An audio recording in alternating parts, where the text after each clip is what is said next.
Abad kegelapan, sebuah periode yang penuh dengan ketidakstabilan dan kekacauan, adalah masa ketika dunia terasa terperangkap dalam bayang-bayang penderitaan. Keadaan politik yang tidak menentu, peperangan antar kerajaan, dan perebutan kekuasaan di antara kelompok feodal menjadikan kehidupan sehari-hari penuh dengan kekerasan dan penjarahan. Infrastruktur yang rusak dan bangunan yang terbengkalai menjadi pemandangan umum, sementara wabah hitam menghancurkan jutaan jiwa, menambah ketakutan yang menyelimuti umat manusia. Orang-orang hidup dalam kondisi yang sangat keras, di mana sedikit sekali yang menikmati hidup dengan kesehatan dan kebahagiaan. Kehidupan yang keras ini ditambah dengan ketidakpastian. Orang-orang seringkali tidak tahu apakah mereka akan bertahan hidup hingga esok hari. Kepercayaan pada takhayul dan praktik magis berkembang pesat di kalangan rakyat jelata yang tidak teredukasi, dan di banyak tempat, tingkat literasi sangat rendah.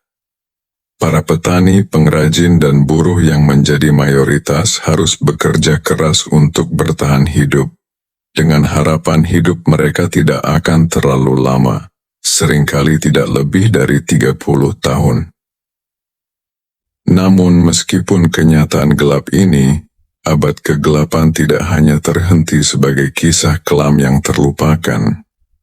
Sebaliknya, era ini tetap hidup dalam budaya populer modern. Cerita-cerita epik seperti The Lord of the Rings, karya J.R.R. Tolkien, dan A Song of Ice and Fire oleh George R.R. Martin, meskipun berlatar dunia fiksi, terinspirasi kuat oleh kejadian-kejadian dan suasana hati abad pertengahan. Film seperti Braveheart, Kingdom of Heaven, dan A Knight's Tale menggambarkan zaman ini sebagai latar belakang konflik dan perjuangan. Sementara dalam dunia game dan anime seperti Berserk dan Vinland Saga, pengaruh abad kegelapan tetap terasa, meskipun dalam bentuk yang lebih fantasi dan penuh imajinasi. Pada masa itu dunia barat, terutama setelah runtuhnya Kekaisaran Romawi mengalami perubahan besar. Setelah puncak kejayaannya pada abad kedua Masehi, Kekaisaran Romawi mulai kehilangan kekuasaan karena inflasi yang tak terkendali, invasi dari luar, dan ketegangan internal. Pemerintahan yang mulai terpusat dan kekurangan sumber daya memperburuk situasi. Perang saudara semakin memperburuk keadaan, dan pada akhirnya, Romawi Barat terpecah menjadi kerajaan-kerajaan kecil, yang masing-masing berperang untuk dominasi. Kehancuran ini menyebabkan kemerosotan infrastruktur dan perdagangan, serta menurunnya tingkat pendidikan dan budaya. Sementara itu Kekaisaran Romawi Timur, yang kemudian dikenal sebagai Bizantium, berusaha keras mempertahankan eksistensinya. Namun, meskipun berhasil bertahan lebih lama, ketegangan politik dan teologis dengan gereja Kristen mengarah pada masalah yang semakin besar di dalam negeri. Kehidupan di kota-kota besar seperti Konstantinopel, yang dulu makmur, menjadi semakin berbahaya dan tidak menentu.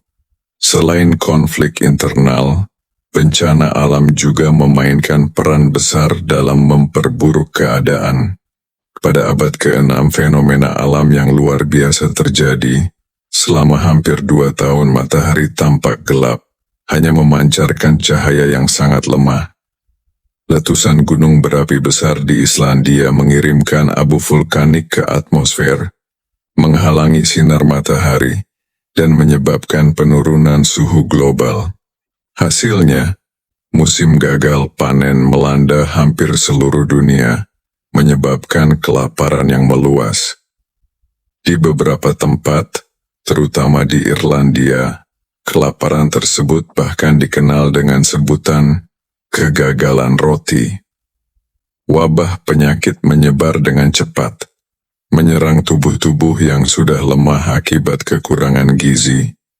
Dan di Konstantinopel, wabah ini merenggut banyak nyawa. Kota itu dipenuhi dengan mayat yang terbuang begitu saja, dan saat tubuh-tubuh ini dibuang ke laut, mereka kembali ke pantai, memperburuk ketakutan yang telah menguasai kota.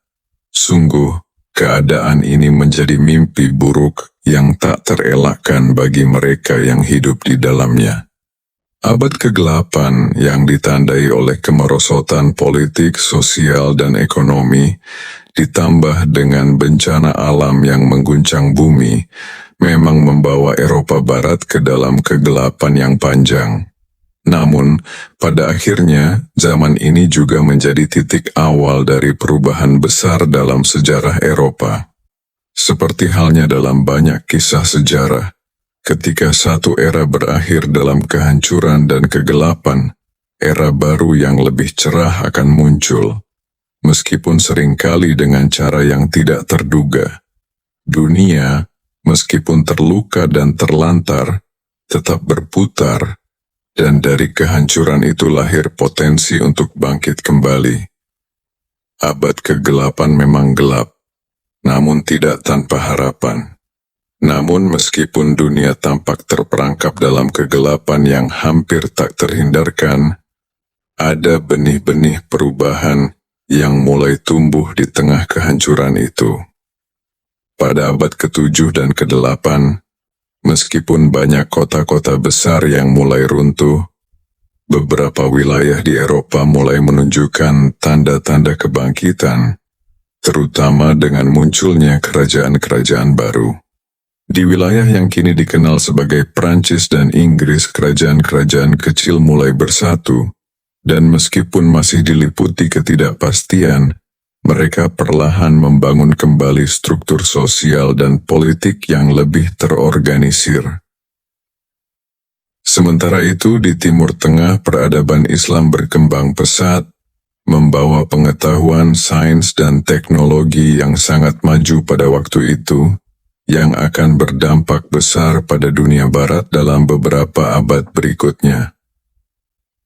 Di Bizantium, meskipun mengalami banyak pergolakan, pusat kekuasaan ini tetap bertahan dan menjadi tempat pelestarian pengetahuan klasik dari zaman Yunani dan Romawi. Selama periode ini, banyak karya-karya filsafat, ilmu pengetahuan, dan literatur dari dunia kuno yang berhasil disalin dan diterjemahkan, menjadi jembatan yang menghubungkan dunia barat dan timur. Di Eropa, sistem feodalisme yang mulai terbentuk mengubah cara orang hidup dan bekerja. Meskipun seringkali dianggap sebagai masa yang sangat keras dan penuh penindasan, feodalisme juga menciptakan sebuah struktur sosial yang relatif stabil di beberapa bagian Eropa, meskipun tentu saja masih jauh dari sempurna. Adanya hubungan antara tuan tanah dan para petani yang bekerja di lahan mereka memberi rasa keteraturan, meskipun harga yang dibayar oleh kelas pekerja sangat tinggi.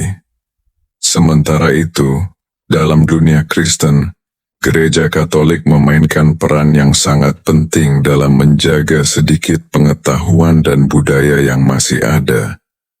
Gereja menjadi tempat perlindungan bagi banyak orang dan juga berfungsi sebagai pusat pendidikan. Meskipun pendidikan ini terbatas hanya pada kaum religius dan orang-orang kaya. Meskipun banyak teknologi dan pengetahuan hilang selama abad ke-8, gereja memastikan bahwa beberapa aspek kebudayaan klasik bertahan. Misa dan doa menjadi pusat kehidupan masyarakat, dan gereja-gereja besar dibangun di seluruh Eropa sebagai simbol kuasa dan pengaruh agama yang tak terhingga. Abad ke-8 dengan segala penderitaannya bukanlah sebuah periode yang sepenuhnya gelap. Ia adalah masa transisi yang sangat sulit, di mana dunia berusaha untuk keluar dari kegelapan dengan cara yang sangat perlahan.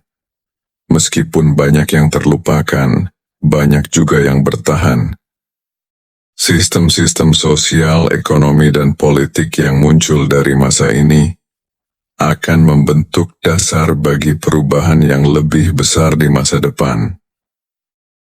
Perang dan penderitaan yang dialami oleh jutaan orang akhirnya membuka jalan bagi kebangkitan kembali pengetahuan, seni, dan peradaban yang akan memuncak pada kebangkitan Renaissance, sebuah era baru yang membawa cahaya bagi dunia barat, yang akan menggantikan kegelapan yang meliputi sebelumnya. Bahkan dengan segala penderitaan yang dialami, abad kegelapan adalah bagian yang tidak bisa dipisahkan dari sejarah panjang peradaban manusia. Ia mengajarkan kita tentang ketahanan, tentang kemampuan untuk bertahan hidup meskipun menghadapi keadaan yang tampaknya tidak mungkin untuk diatasi. Di balik segala kekejaman dan bencana, ada pelajaran tentang bagaimana umat manusia, meskipun terjatuh, selalu berusaha bangkit dan melangkah maju. Begitulah siklus sejarah, di mana kegelapan selalu memberi jalan pada cahaya, dan dari kehancuran, lahirlah peluang baru. Ketika abad kegelapan akhirnya mulai mereda, dunia barat memasuki fase yang penuh ketidakpastian, namun juga membuka peluang untuk kebangkitan kembali.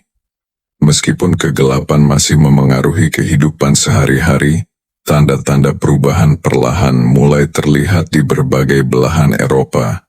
Salah satu momen penting dalam proses ini adalah munculnya kekuatan-kekuatan baru yang mencoba untuk membangun kembali struktur politik dan sosial yang lebih terorganisir. Misalnya munculnya Charlemagne di awal abad ke-9 yang berhasil menyatukan sebagian besar wilayah Eropa Barat dalam Kekaisaran Karoling. Di bawah pemerintahannya, terjadi upaya-upaya untuk merevitalisasi pendidikan, meskipun masih terbatas pada kalangan elit gerejawi dan bangsawan. Pada saat yang sama, meskipun Eropa Barat dilanda berbagai pergolakan, di luar benua tersebut, peradaban Islam terus berkembang pesat. Pusat-pusat pengetahuan dan peradaban di dunia Islam, seperti di Baghdad dan Cordoba, menjadi tempat pelestarian dan pengembangan ilmu pengetahuan, filosofi, dan seni. Dan para ilmuwan dan cendekiawan Muslim memainkan peran kunci dalam menyelamatkan banyak teks-teks klasik Yunani dan Romawi, yang akan kembali menginspirasi Eropa beberapa abad kemudian.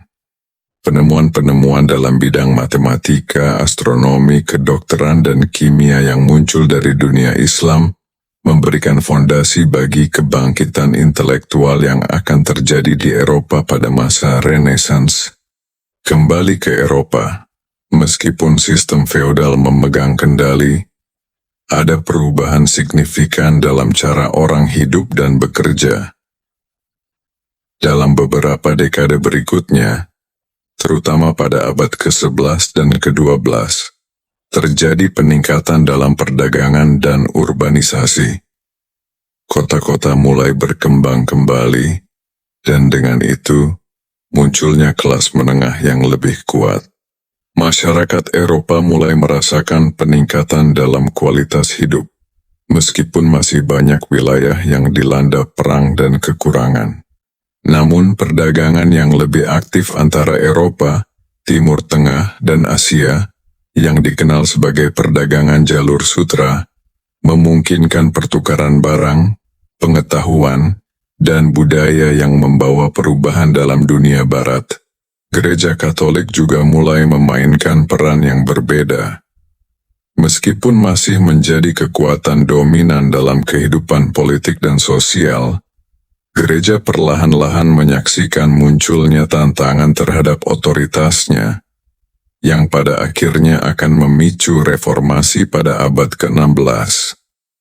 Namun pada saat itu gereja tetap menjadi pusat pendidikan dan pelestarian ilmu pengetahuan.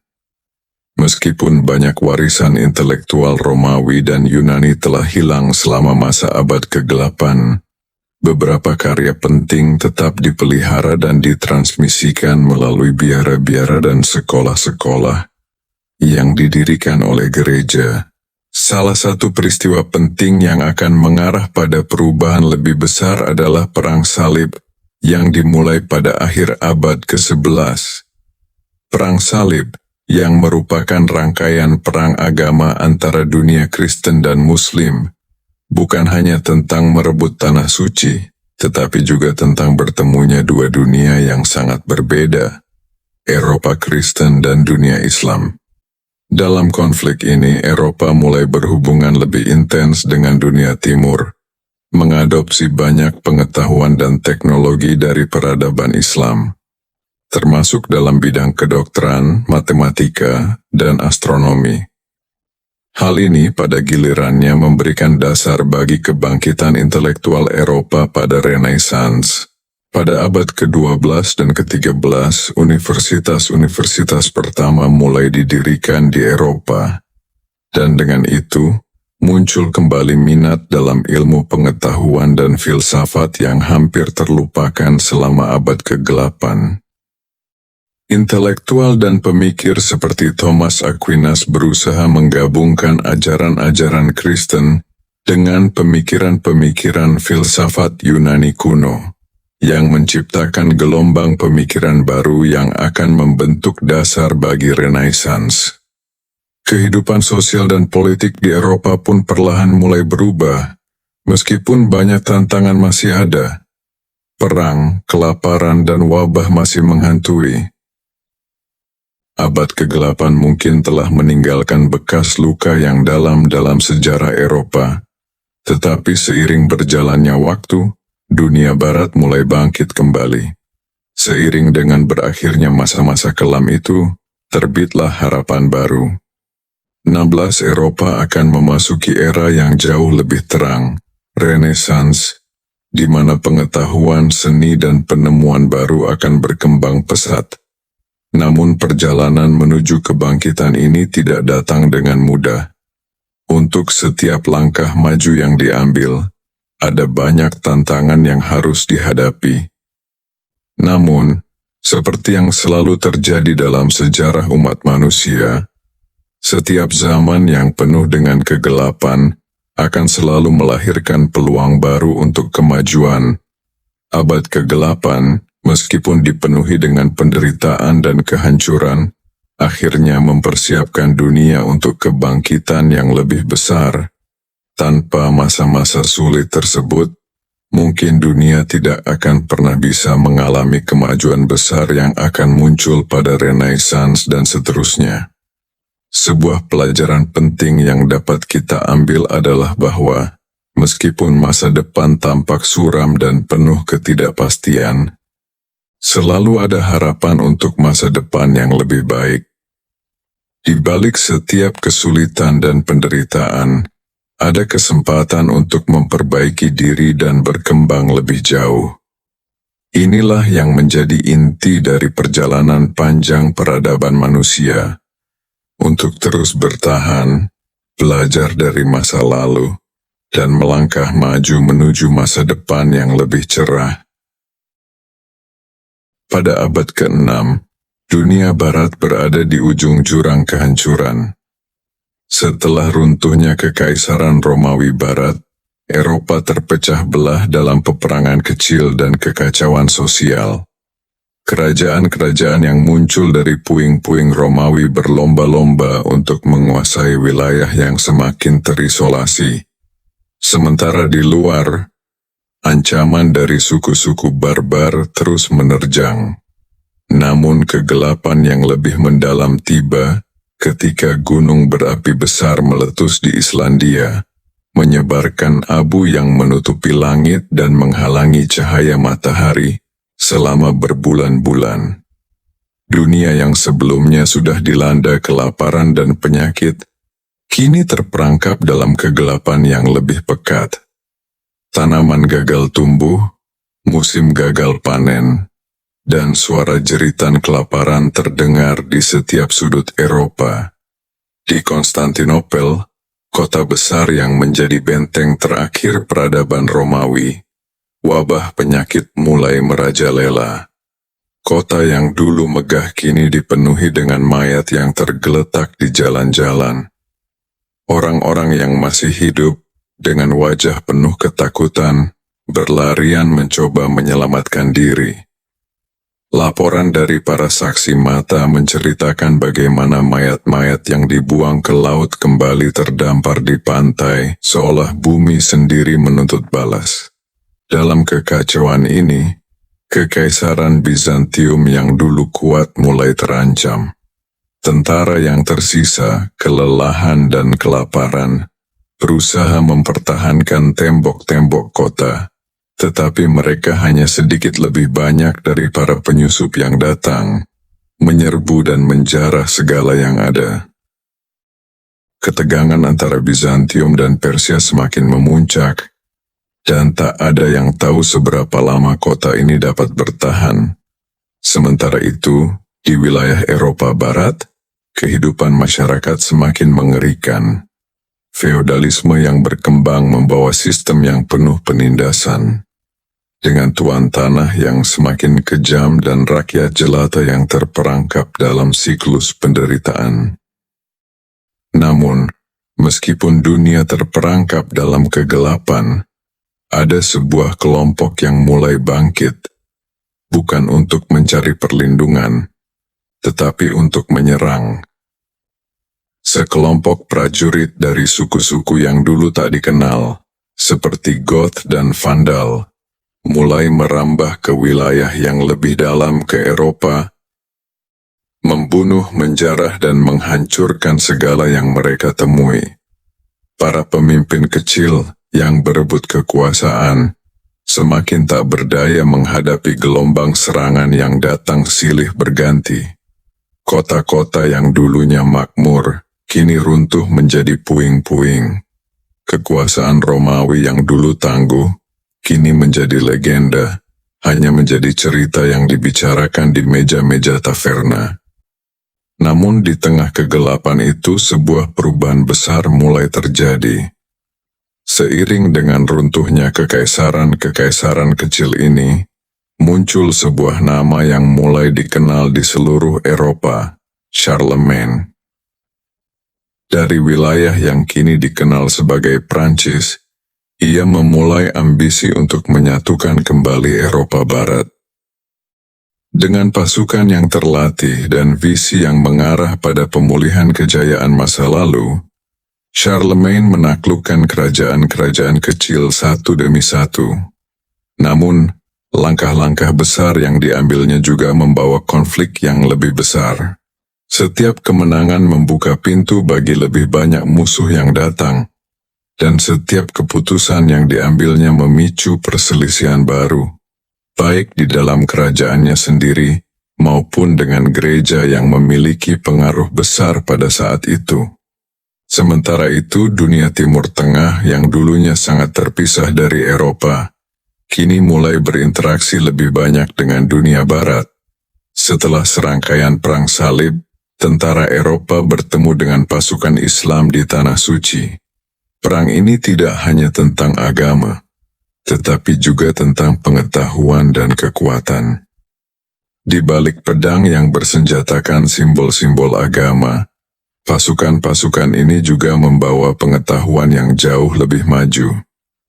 Buku-buku tentang astronomi, kedokteran, dan matematika yang diterjemahkan dari bahasa Arab akhirnya mulai sampai ke tangan para ilmuwan dan pemikir Eropa yang haus akan pengetahuan.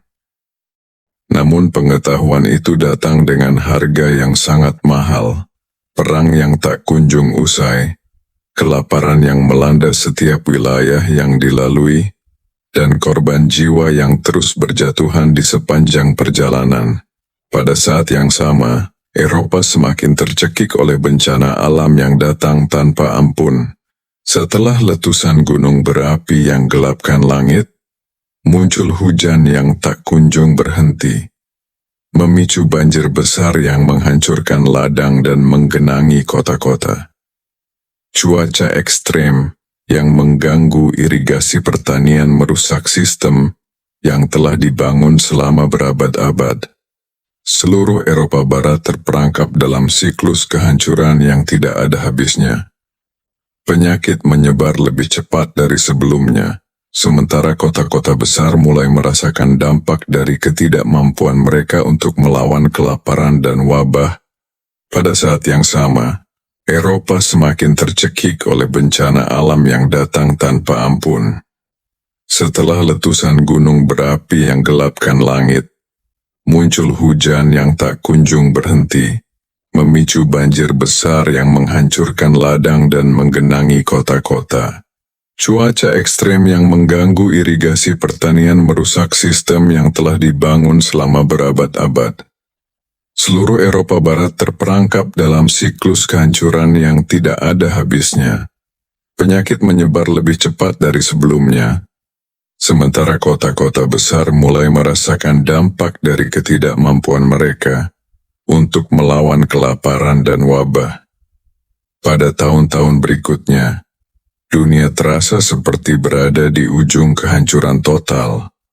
Namun di balik kehancuran itu ada satu hal yang tetap bertahan, keinginan manusia untuk bertahan hidup. Meskipun segala sesuatu tampak suram, ada sekelompok orang yang mulai menyusun kembali pengetahuan yang hilang, menyusun kekuatan untuk bangkit kembali dari kegelapan. Dan ketika akhir dari kegelapan itu akhirnya tiba, dunia akan menyaksikan kebangkitan besar yang akan mengubah arah sejarah. Namun, untuk saat ini, ketegangan memuncak. Perang masih berlangsung di setiap sudut Eropa. Penyakit semakin menular, dan bencana alam menghancurkan seluruh harapan. Tidak ada yang tahu berapa lama lagi umat manusia dapat bertahan dalam kondisi ini. Akan tetapi, satu hal yang pasti, peradaban yang sepertinya hampir musnah, kini diambang perubahan besar. Di tengah kegelapan yang menyelubungi dunia, ada secercah harapan yang tersisa. Seperti layaknya setiap malam yang gelap, pagi yang baru pasti akan datang, meski dengan harga yang sangat mahal.